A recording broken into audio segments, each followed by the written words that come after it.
$70,000 to $80,000 a year. You know, if you're looking at graduate schools in the US, that number is probably just burned into your brain right now. Between tuition fees, housing, miscellaneous expenses, the whole shebang, the financial drain is absolutely staggering. And hey, it's incredibly common to look at those figures and just feel completely overwhelmed by the sheer cost of it all. But that is exactly why you're here. Welcome to today's Explainer. Look, our entire goal today is to totally demystify graduate funding and take that massive financial burden off your or your family's shoulders. Because let's be real, who doesn't like to save money, right? Whether you're a prospective international student or a domestic U.S. citizen, the funding pathways are definitely there. You just need to know exactly where to look. Okay, let's dive right into this. We're going to break this down into 5 key areas, starting with the grad school price tag. Then we'll look at assistantships, merit-based scholarships, external options, and finally, the ultimate application catch. All right, Category 1, assistantships, essentially working for your funding. This is a massive avenue for both domestic and international students to cover their costs. You've basically got 2 main flavors here. First up, teaching assistantships, or TAs. This is exactly what it sounds like. You're assisting a professor in teaching a lower-level undergraduate course. Think, Physics 101 or Biology 101. Your duties? You'd be setting up classes, maybe running lab experiments, proctoring exams, and grading papers and quizzes. Then, on the flip side, you have research assistantships, or RAs. With these, you aren't teaching at all. Instead, you're dedicating a set number of hours every single week strictly to a professor's lab, helping to actively progress their specific research projects. So the key difference is pretty simple. One is classroom-focused, the other is completely lab-focused. But the best part? Both of these pay you a monthly stipend based on the semester you work. You can use that money for housing, food, or literally apply it directly to waive your tuition fees. Now, hold on a second before you count on landing one of these roles. There's a pretty crucial caveat here. Preference for these assistantships is heavily given to PhD students. If you're an incoming master's student, you've got to be incredibly careful.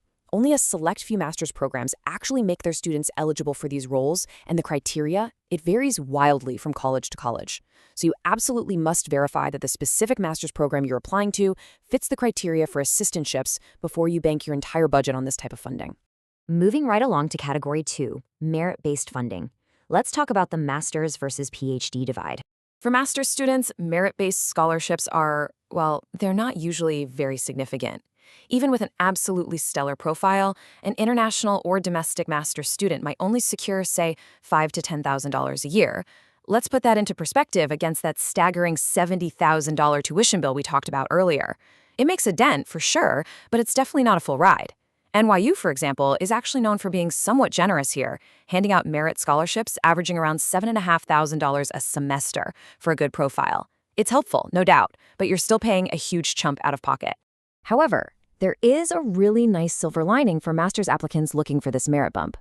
Generally, you don't even need a separate application. The rule of thumb is essentially just get admitted and you're good. The admissions committee simply looks at the credentials and academic standing right there in your main college application. If you qualify, boom, they automatically include that merit scholarship offer right alongside your acceptance letter. But now let's switch gears to the PhD side of the divide. And honestly, this is a fantastic twist. For PhD students, merit scholarships technically don't even exist.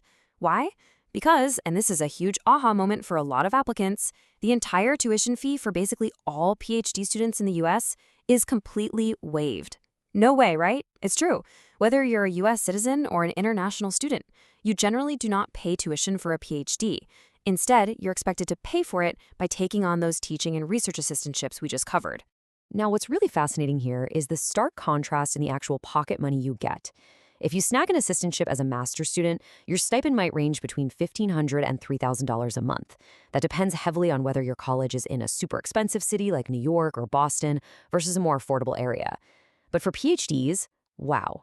At fully funded top-tier universities like Harvard or MIT, not only is your tuition completely zeroed out, but you are also handed a living stipend that ranges anywhere from $20,000 to $50,000 a year. MIT, for instance, pushes right up toward that $45,000 to $50,000 mark just to cover your living expenses. It's literally a totally different ballgame. All right, Category 3, external options, looking beyond the university itself. If the university itself isn't footing the bill, well, it's time to start looking outward to external organizations and government bodies. There are some incredibly popular external avenues specifically designed to help students pursue graduate programs.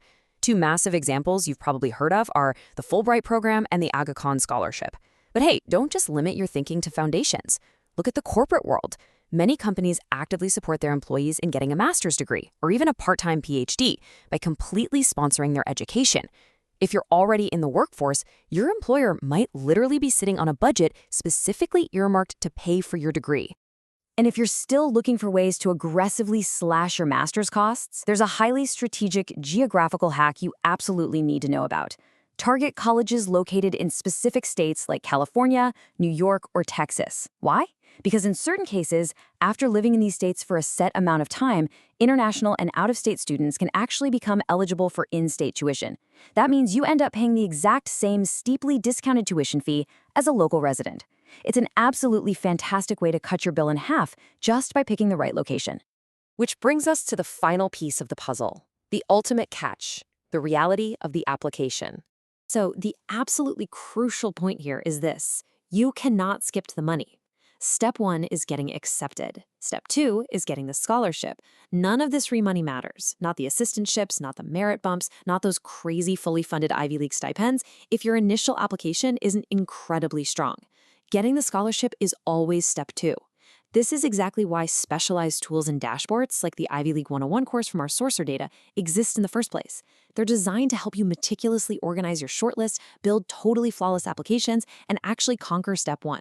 Because at the end of the day, funding simply doesn't happen without admission first. Finally, I want to leave anyone targeting a fully funded PhD with a lingering reality check. We've established that for PhDs, the financial aspect is, basically taken care of. But the true cost? It isn't financial, it's mental. Are you truly prepared to dedicate the next 5 to 7 years of your life and your career exclusively to rigorous program work, writing a massive thesis, and doing relentless lab research? The money is absolutely there, but the endurance? That has to come entirely from you. So think deeply about that. I really hope this explainer has empowered you to make the absolute best decision for your graduate future. Keep learning and keep planning.